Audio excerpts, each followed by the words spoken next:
இன்னைக்கு மீண்டும் ப்ரெஸ் மீட்டில் வந்து திமுக கூட்டிகிட்டு வந்திருக்காங்க என் மேலே வழக்கு கொடுக்கறதுக்கு அப்படின்னு சீமான் சொல்லியிருக்காரோ? சீமான் அவர்களே, முதல்ல சொன்னீங்க எனக்கு யாருன்னே தெரியாது அப்படின்னு சொன்னீங்க. அவங்கள காங்கிரஸ்காரங்க கூட்டிகிட்டு வந்திருக்காங்க அப்படின்னு சொன்னீங்க. அடுத்ததான் நான் வந்து வழக்கு உங்கள் மேலே கொடுத்த போது அவங்கள வந்து பாரதிய ஜனதா கேட்டிருக்காங்க அப்படின்னு சொன்னீங்க. இப்போது மதரசலம் வச்சு நீங்கள் வந்து 2023 ஒரு பேச்சுவார்த்தைக்கு எங்கிட்ட வந்தீங்க இல்லையா?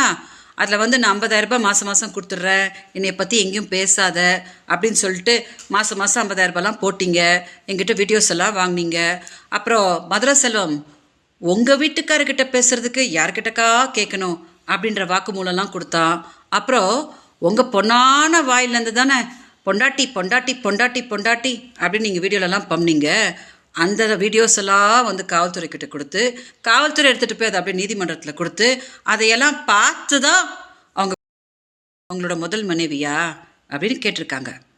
இப்போது திமுக ஒன்றும் அவங்கள வந்து போன வருஷம் 50,000 ரூபாய் கொடுத்து இந்த மாதிரி கேவலப்பூச்சி வேலைலாம் பண்ணு அப்படின்னு சொல்லலை.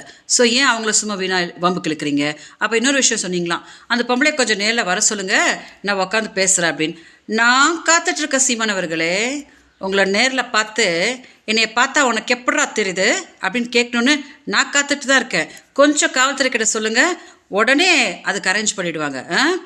ஏமாத்தாதீங்க சீமான் அவர்களே, என்னோட பாவத்தை கட்டிக்காதீங்க.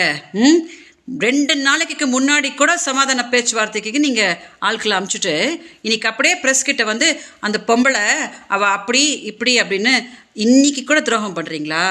அதான் நான் சொல்லிகிட்டே இருக்கிறேனே, என்னோட பாவம் உங்களை சும்மாவே விடாது. இன்னும் எப்படிலாம் போட்டு பருத்தி எடுக்க போகுது அப்படின்னு நீங்கள் பாருங்கள். செய்திகளை உடனுக்குடனும் துல்லியமாகவும் தெரிந்து கொள்ள சப்ஸ்கிரைப் பண்ணுங்க.